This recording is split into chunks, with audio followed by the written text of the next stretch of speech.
प्राणायाम करा बरं सगळ्यांनी 5 मिनटं. अनुलोम विलोम करा सगळ्यांनी. डोळे बंद करा. पाठीचा कणा ताठ करा. 5 मिनटं अनुलोम विलोम करायचे आपल्याला. दीर्घ श्वास घ्यायचा, थांबायचं आणि मग हळूहळू श्वास सोडायचा आणि परत थांबायचं. थांबायचं म्हणजे काय? 10 सेकंद थांबायचं फक्त. श्वास घेतल्यावरती सुद्धा थांबायचं 10 सेकंद आणि श्वास सोडताना सुद्धा थांबायचं.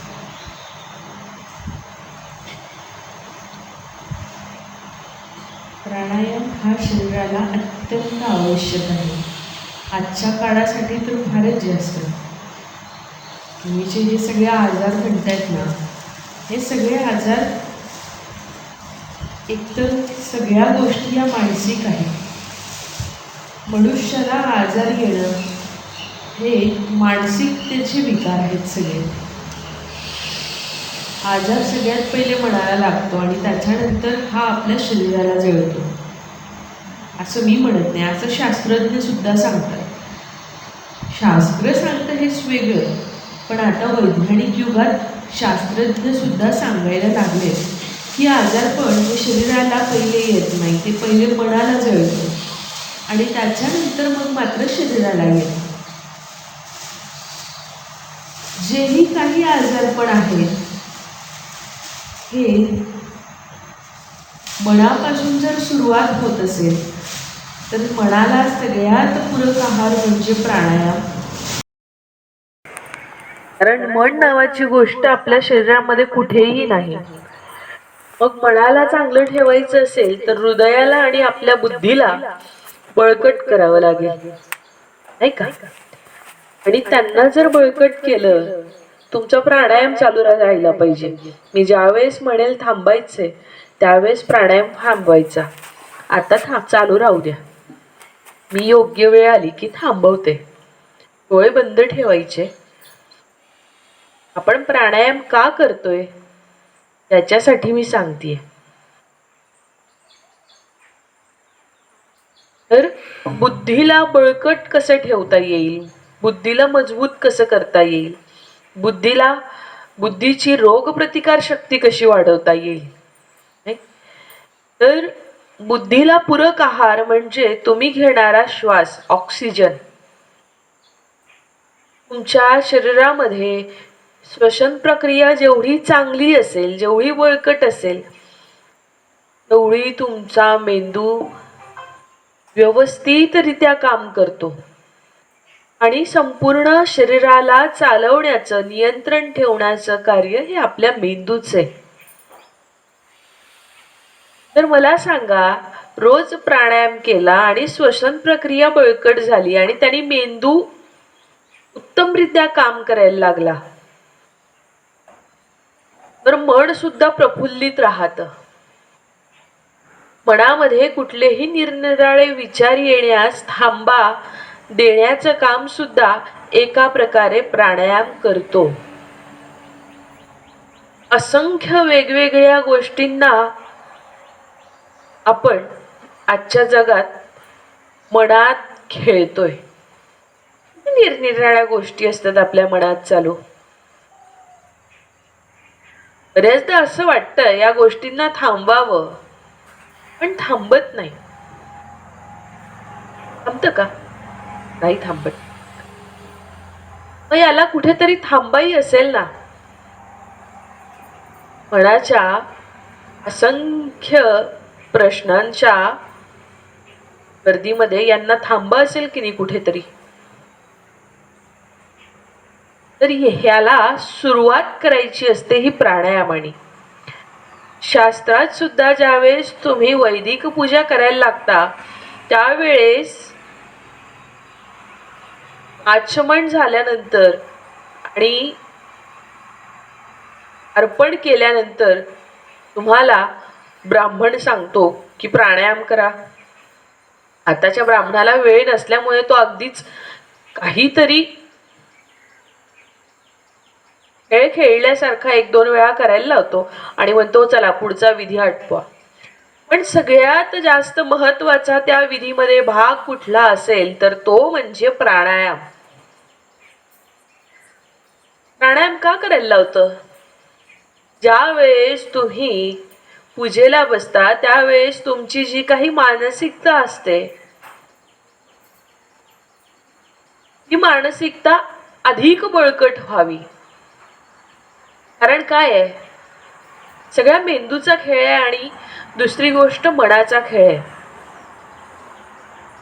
पंचकोशामध्ये जे काही साठलंय हे आंतरिक ऊर्जेनेच बाहेर पडणार आहे. मग आंतरिक ऊर्जा वाढवण्यासाठी सगळ्यात पहिला प्रयोग म्हणजे प्राणायाम. शरीरातल्या व्याधी काढण्यासाठी सगळ्यात पहिला प्रयोग म्हणजे प्राणायाम. कुणाला खोकला येतोय की नाही? कशामुळे येतोय? अति जास्त श्वसनाची फुफ्फुसाला सवय नाहीये. काय झालंय? अति जास्त श्वसनाची, दीर्घ श्वास जातोय की नाही, मग फुफ्फुसाला सवय नाही. मग फुफ्फुसाला सवय नाही तर फुफ्फुस काय काय काय होतंय? प्राणायाम करतोय म्हणजे फुफ्फुस फुगतय आणि आकुंचन पावतय. एवढा श्वास एका वेळेस जातोय तर त्याला ते असह्य होतंय म्हणून तो खोकला बाहेर पडतो. म्हणजे ज्यांना खोकला आलाय त्यांना श्वासाची अत्याधिक आवश्यकता आहे. कशाची? प्राणायामाची. थांबून जा आता. डोळे बंद ठेवायचे. डोळे कोणीही उघडायचे नाही. ही उघडायला वाटलं तरी उघडायचे नाही.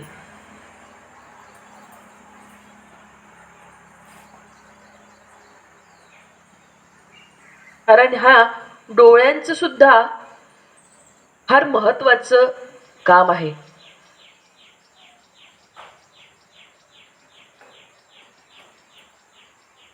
बाहेरच्या जगात जे काही बघतो ते आपल्या दृष्टीला चांगलं वाटतं, पण आपण कधी आंतरिक दृष्टीसाठी डोकावून बघण्याचा प्रयत्न करत नाही.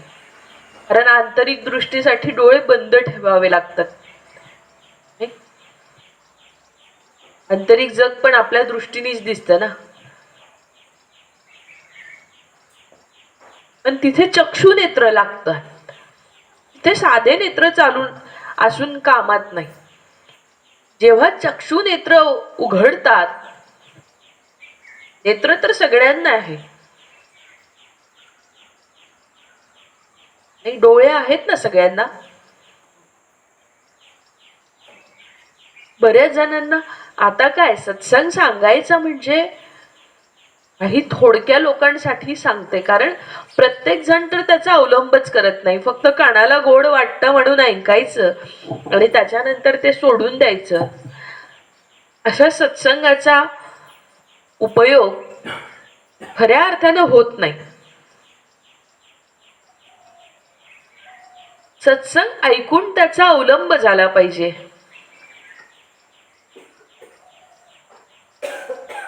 पण थोडे थोडके का होईना त्याचा उपभोग घेऊ शकतात म्हणून सत्संग सांगण्याचा माझा तेवढा एक अट्टहास, माझाच, तुमचा नाही.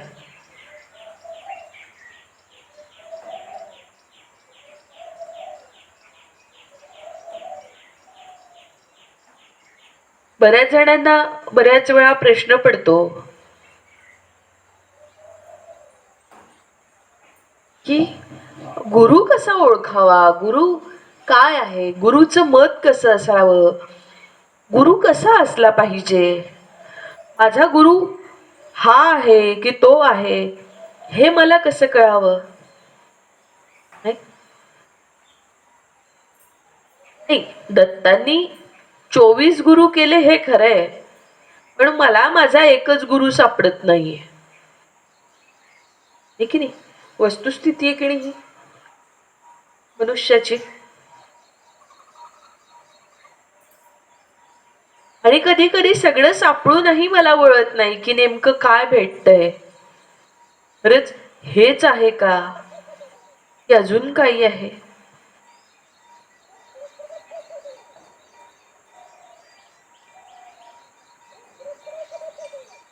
शास्त्रामध्ये गुरु निवडण्यासाठी स्वतःला स्वतःचा अभ्यास सांगितलेला आहे.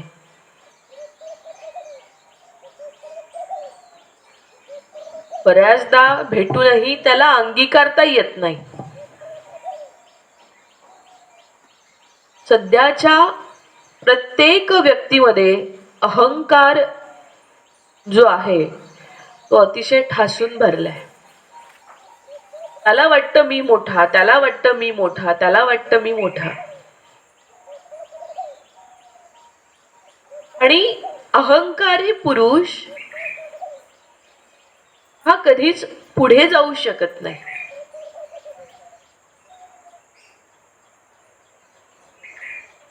ना भौतिक जगात जात ना आंतरिक जगात जात. आणि भौतिक जगात गेलाही प्रारब्धाने तो पुढे गेलाही तरी त्याला कुठेतरी एक थांबा असतो, तिथे त्याला थांबावं लागतं. कारण मोठा होईस तोवर भौतिक जगात त्याला जेवढा असतो त्याच्या दाम दुप्पट अजून चढलेला असतो. ज्या पद्धतीने तुम्ही स्त्रिया अलंकार परिधान करता त्याच पद्धतीने अलंकाराबरोबर तुम्ही अहंकार सुद्धा परिधान करत असता. अलंकार दिसतात आणि नटता येतं, पण अहंकार हा मनातल्या मनात आंतरिक स्वभावात तुमच्या उमटत असतो. तो स्वतःला झळकत नाही पण दुसऱ्यांना झळकल्याशिवाय राहत नाही.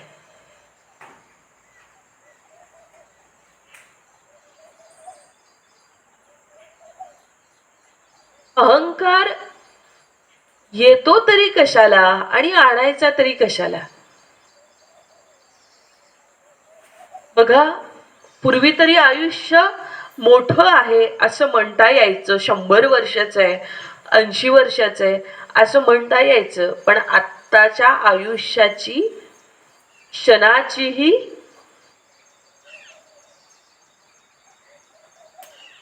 क्षणाचीही काय कुठल्याही क्षणाला काय होईल काहीही सांगता येत नाही. म्हणून प्रत्येक क्षण हा प्रत्येकाच्या आयुष्यात फार मौल्यवान आहे.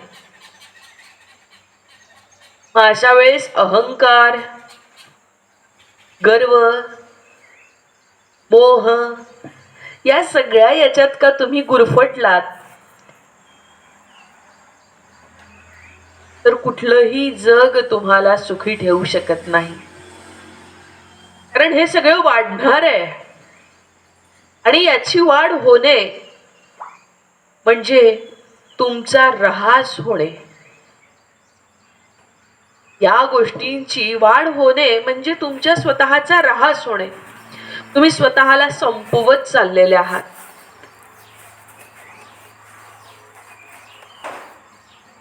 आता तुम्ही ठरवा तुम्हाला संपवायचं आहे की तुम्हाला वाढवायचं आहे. संपत्ती वाढवली तर हरकत नाही, पण हे का वाढवलं तर याचा दुष्परिणाम मात्र भरपूर आहे.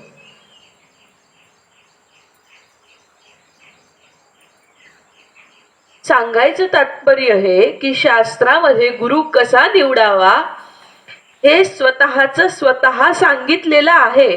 पण जर तुमच्यामध्ये ह्या सगळ्या गोष्टी असतील तर मात्र तुम्हाला तुमचं परीक्षण करता येणार नाही.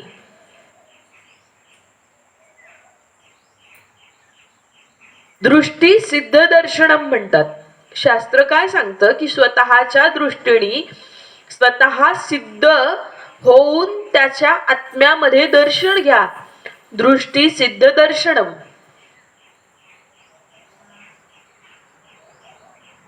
की गुरुची ओळख कशी करायची तर ते सांगतात शास्त्रामध्ये की अनुष्ठान करा. अनुष्ठान केल्यानंतर तुम्हाला तुमचा गुरु डोळ्या पुढे दिसेल, पण त्याचे काही नियम आहेत की सतत मनामध्ये गुरुचाच ध्यास असला पाहिजे.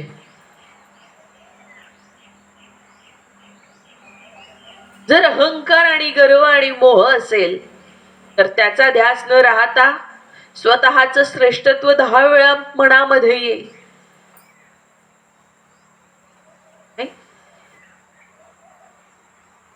आणि ते मनामध्ये येणं म्हणजे अनुष्ठान करूनही मन अशांत राहिलं तर आपल्याला जे शोधायचंय ते शोधकार्य पूर्ण होणार नाही.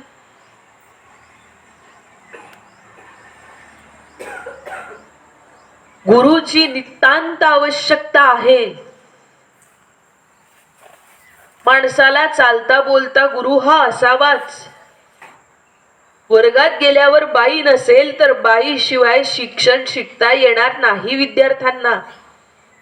तसंच आत्मज्ञानाचं चिंतन आणि परीक्षण करायचं असेल तर चालता बोलता गुरु हा नितांत आवश्यक आहे.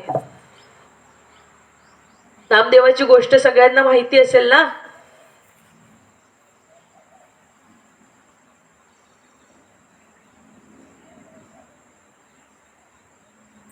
फक्त विठ्ठलाला गुरु करून चालत नाही, तर विठ्ठलाने त्यांना चालता बोलत्या गुरुचा शोध घ्यायला लावला.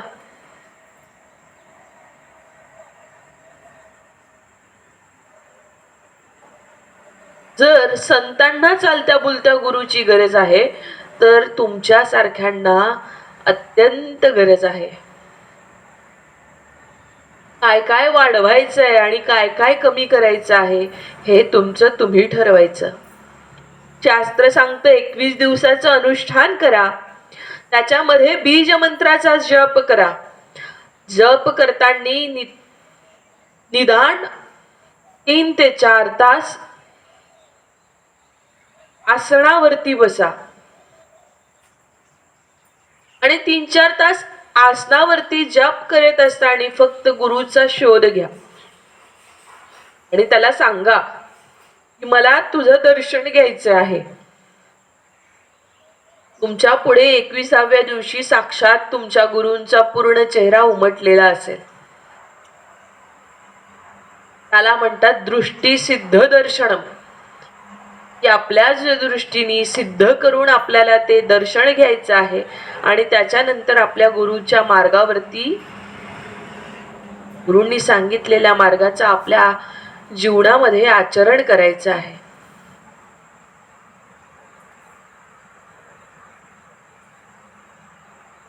बघा, साधकांनी साधनेचा नियमित अभ्यास केला नाही तर माझं कितीही बोललं तरी बोलून तुमच्या जीवनामध्ये काहीही फेरबदल होणार नाही.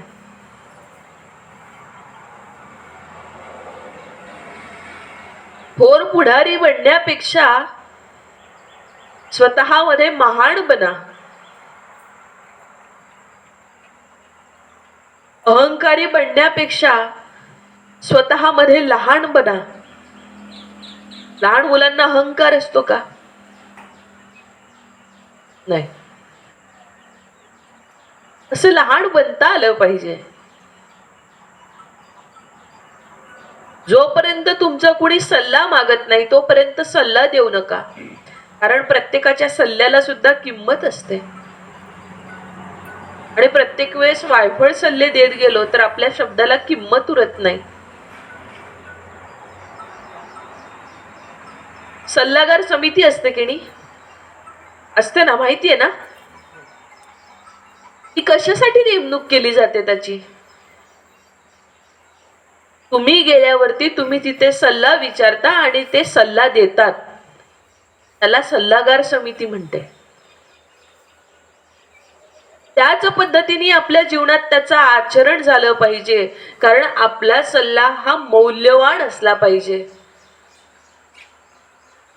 कुणीही सल्ला न विचारता सल्ला देणं म्हणजे आपल्या शब्दाची किंमत अतिशय कमी करून घेणं. सल्ला त्याचाच ग्राह्य धरला जातो जो विचारल्यावरच सल्ला देतो. नाही, त्याचा सल्ला अगदी योग्य असतो बरं का. त्याला विचारून बघा. एखादा विचार आपला 1000 सल्ले देईल, हो काय? आपल्या शब्दाची सुद्धा किंमत ठेवता आली पाहिजे दुसऱ्यांना. शब्द मोजके वापरा, वायफळ बोलू नका.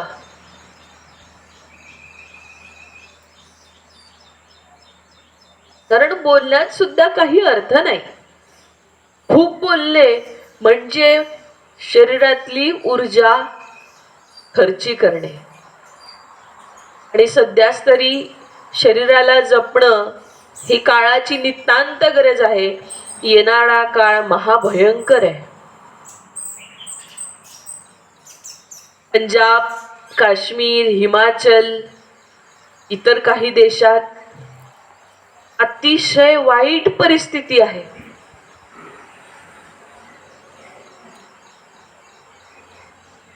ही परिस्थिती सगळीकडे येणार आहे हळूहळू. फक्त विषय असा आहे की सुरुवात जिथनं झाली तिथनच शेवट सुद्धा होतोय.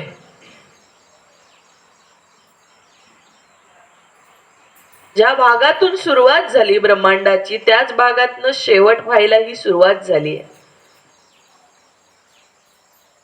टिकायचं असेल तर साधकांनी साधनेचा अभ्यास करणं फार गरजेचं आहे. ज्याला असं वाटतं की आपण टिकावं,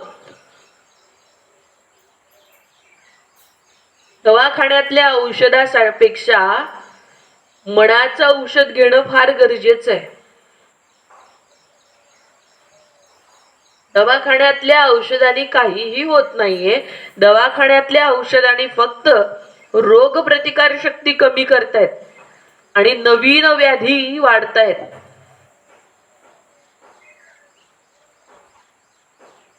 जे मी बोलत आहे त्याच्यावरती अजूनही अमेरिका रिसर्च करत आहे.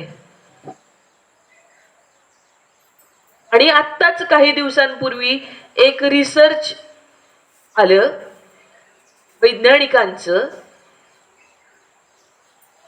काय आलं माहितीये? माहितीये का? नसेल माहिती ना? ज्ञानोबारायांनी ज्ञानेश्वरी मध्ये लिहून ठेवलंय.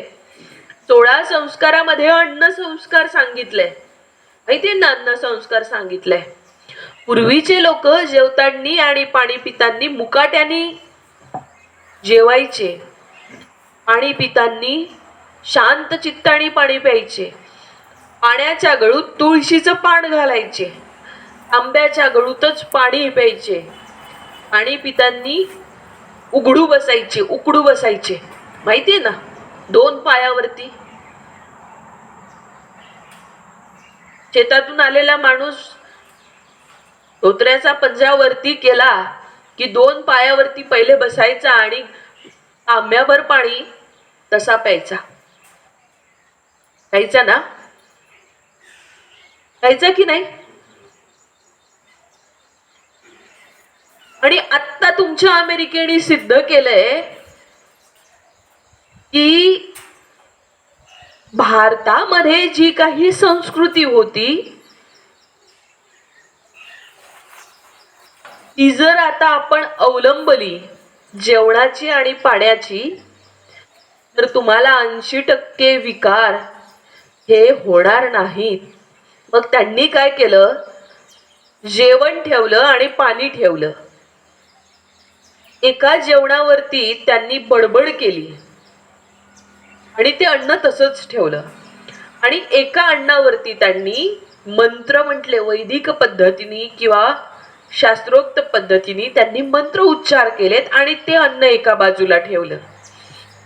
पाण्याचे 2 ग्लास घेतले आणि 2 ग्लासामध्ये एका याच्यात त्यांनी शिवीगाळ केली आणि दुसऱ्या पाण्यावरती त्यांनी तुळशीचं पान घालून स्वच्छंद मनाने त्याच्यामध्ये आपल्या सकारात्मक भावनेचा उल्लेख केला.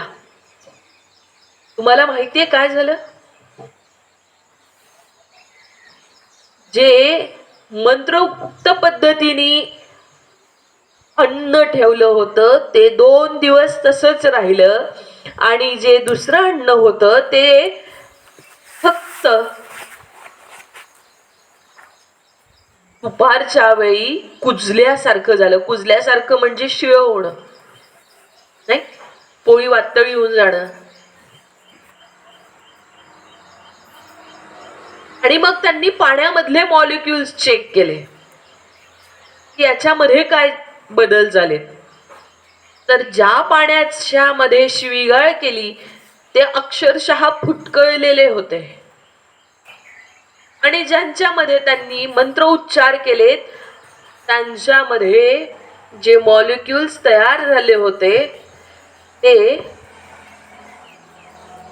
अक्षरशः फुलासारखे, म्हणजे 5 पाकळीचं जास्वंदाचं फूल ज्याप्रमाणे दिसतं, त्यांनी हिबिस्कस म्हटलं, त्याला जास्वंद म्हणतात, ते फूल ज्याप्रमाणे दिसतं त्याप्रमाणे त्याचे वलय उमटले होते.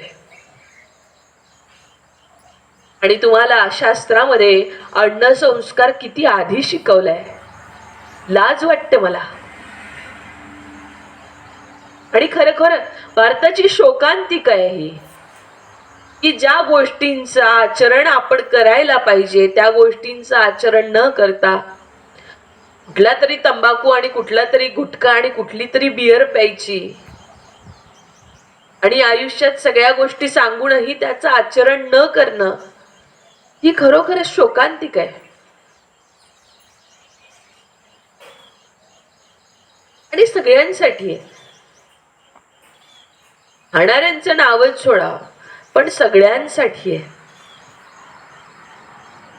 की याच्यावरती रिसर्च करायची गरज नाही. संतांनी यांची मांडणी करून ठेवली आहे. कुठला गाभा, कुठला कोणा तुम्हाला कसा स्वच्छ करायचा आहे हे तुम्हाला तुमचं ठरवायचंय. जेवण करताना आणि पाणी पिताना सकारात्मक गोष्टींचा विचार करा. आणि असं त्यांनी चक्क 90 वेळा करून बघितलं, माहितीये का तुम्हाला? ठीक आहे, 1 वेळा होऊ शकतं, असं काही हरकत नाही. तर त्यांनी 90 वेळा केल्यानंतरही ज्या वेळेस त्याला एकच दिसलं, त्याच्या निदर्शनास आलं की हे असंच होतंय, त्यावेळेस त्यांनी सांगितलं की नाही, हे असंच आहे. अभ्यास त्यांचा महान नाही. तुमच्याच भारतातल्या पुस्तकांना इंग्लंडनी तिकडे नेलंय, इंग्रजांनी तिकडे नेलंय आणि आज त्याच पुस्तकांवरती ते रिसर्च करतायत. तुम्हाला रिसर्च करायची गरज नाही, तुम्हाला ताट वाढून दिले, तुम्हाला खायची गरज आहे. आता चारून देणारा मात्र येणार नाही कोणी, कारण भगवंतानी 2 हात दिलेत, 2 हात दिलेत, सुंदर देह दिलाय आणि सोबत भगवंतानी तुम्हाला सत्संगाचा भागीदार बनवले. म्हणजे खरोखरच त्या भगवंताची तुमच्यावरती 100% पुण्याई आहे.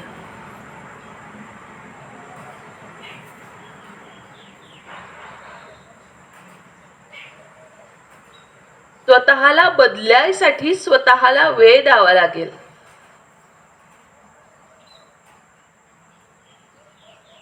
कुणाच्या तरी कुचपट काड्या करणे, कुणाविषयी तरी बडबड करणे, कुणाविषयी तरी बोलणे आणि काहीही साध्य होत नाही.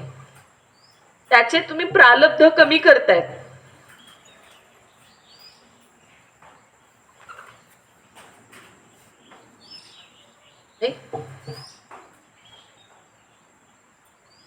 स्वतःच ठेवावं झाकून, दुसऱ्याचं पाहावं वाकून, असं करू नका.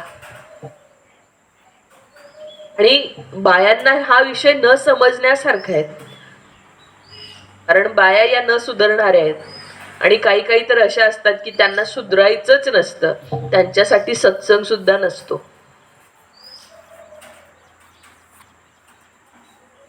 पण ज्यांना खरोखर असं वाटतं की नाही ही गोष्ट आपल्या आयुष्यात घडली पाहिजे, त्यांनी खरोखर या नियमावरती चाला. दुसऱ्यांना वाईट म्हणून घेण्यात आणि दुसऱ्यांच्या गोष्टी करण्यात तुमची प्रगती नाही. ती काय करते तिचं ती बघते, कारण ती तिच्या आयुष्यात सुखी आहे. तिच्या सुखाला पाहून आपण दुःखी व्हायचं नाही. तिच्यासारखा सुख आपल्या आयुष्यात कसं येईल याचा विचार करायचा.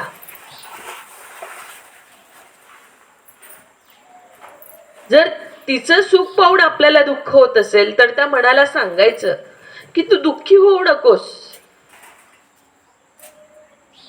ज्या सुखाचा ती उपभोग घेत आहे त्या सुखाच्या मार्गावर चालण्यासाठी तू आजपासून त्या गोष्टींचा अवलंब कर, म्हणजे तुलाही सुखी होता आलं पाहिजे. त्या सुखाचा दुःख करून घेणं आणि त्या दुःखाच्या गोष्टी करणं हे बायांना चांगलं जमतं आणि यांनी तुमचा काहीही फायदा नाही बरं का. पुरुषांमध्ये बसलं की ते अशा गोष्टी करत नाही, त्याच्यामुळे ते सतत सुखी असतात. कारण ते पुरुष दुसऱ्यांचं वैभव बघून त्यांच्या मार्गावरती, अरे तो पुढे चाललाय, खबर त्याने काय केलं, अच्छा असं असं केलं का, बरं आपण या अशा अशा पद्धतीने करू, असं पुरुष मंडळी करतात. बायांचा अर्ध्यापेक्षा जास्त वेळ हा गोष्टीत जातो, त्यांनी काहीही साध्य होत नाही. मौनम सर्वार्थ साधनम, मौनानेच सर्व काही साध्य होतं. नाही होतं की नाही? मौन ठेवा. सगळं काही कमवा, कमवण्याबद्दल नाही, पण अट्टहास नको. स्वच्छंद मनाने कमवा, स्वच्छंद मनाने आनंद घ्या आणि स्वच्छंद मनाने भगवंताची भक्ती करा. देह ज्याच्यासाठी आलाय तेही साध्य करणं फार गरजेचं आहे. सगळ्याच गोष्टी आपल्याला मिळवायच्या आहेत, पण सोबतच या देहाची ज्या गोष्टीसाठी उत्पत्ती झाली आहे तेही साध्य करायचं आहे. 2 तास 1 तास पोथी वाचून आणि पूजा करून काहीही मिळत नाही.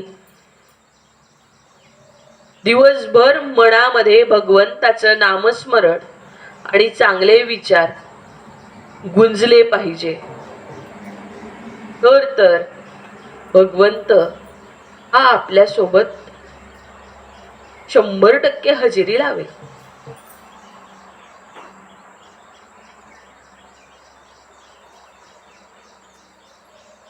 एखादी म्हणते काय बिना आंघोळीनीच पूजा करते का?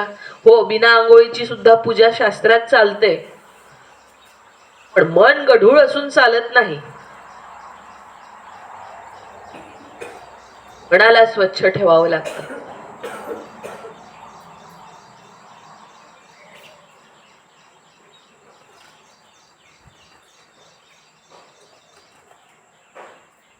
स्वतःला ठरवता आलं पाहिजे.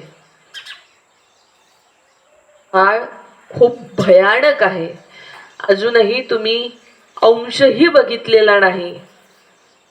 जसा जसा काळ पलटणार आहे, दिवस जाणार आहे, तसे तसे भयानक प्रसंग ब्रह्मांडामध्ये घडतील. भयान परिस्थिती आहे आणि अजूनही सुरुवात आहे. तर तुम्ही ठरवा की शेवट याचा कसा असेल, आणि शेवट बघायसाठी थांबायचं असेल तर त्याच्यासाठी मात्र साधनेची गरज आहे. थांबायचं म्हणजे पूर्ण थांबता येत नाही.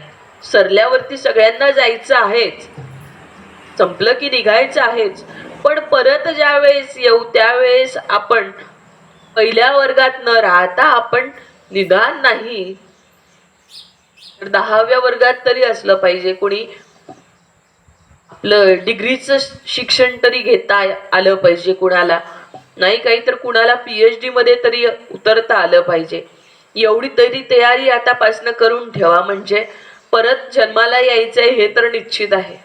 कारण फेरा आहे तो चुकणार नाही. म्हणून एका एका गोष्टीला पुढे जा. तिथेच थांबू नका, तिथेच घुटमळू नका.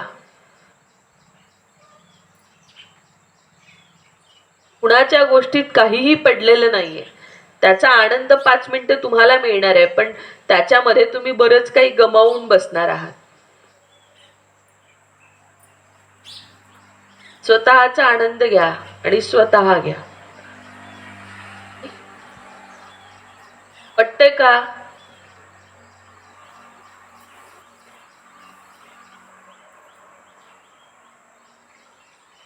कधीतरी मनालाही विचारा, काय आपण चांगलं केलं, काय आपण चांगलं करू शकतो, काय केलं पाहिजे.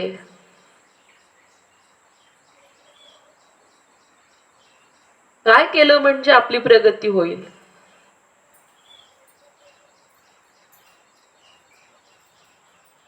आणि जेवढा वेळ भगवंताच्या सानिध्यात घालवता येतो तेवढा वेळ तरी घालवाच.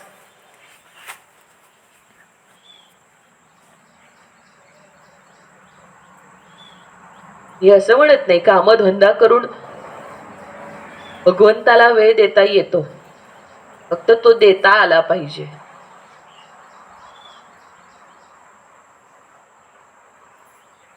त्याला काही विशेष असा वेळ नको आहे.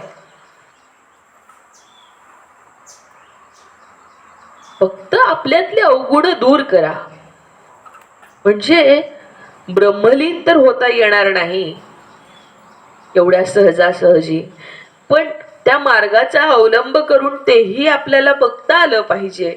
किंवा त्याचाही एक अट्टहास मनामध्ये घ्या की मलाही त्या शिखरापर्यंत आता सध्या पोहोचता येणार नाही, पण त्या शिखरावरती चढण्याचा प्रवास तर आपण चालू केला पाहिजे. हेही असलं पाहिजे आयुष्याचं काहीतरी. आणि हेही एक ध्येय डोळ्यापुढे ठेवा.